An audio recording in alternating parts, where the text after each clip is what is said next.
Syedaralun, banjir kembali merendam permukiman penduduk Kabupaten Aceh Singkil pada Minggu 3 Desember 2023 setelah sempat surut sekitar 3 hari lamanya. Banjir terparah kali ini menyasar permukiman penduduk Kampung Baru, Kecamatan Singkil Utara. Masih di kecamatan yang sama, banjir merendam sebagian permukiman penduduk di pinggir jalan kawasan Ketapang Indah. Selain rumah penduduk, jalan provinsi di dekat jembatan Kampung Baru juga ikut terendam cukup dalam.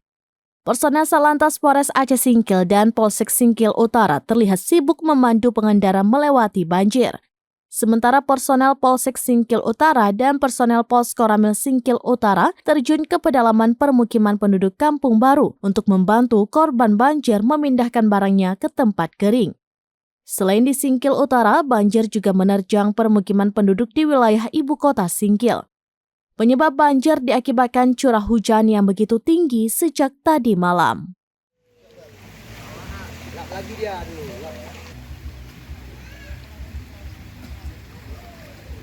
Dari Aceh Singkil, Dede Rosadi, Serambinews.com.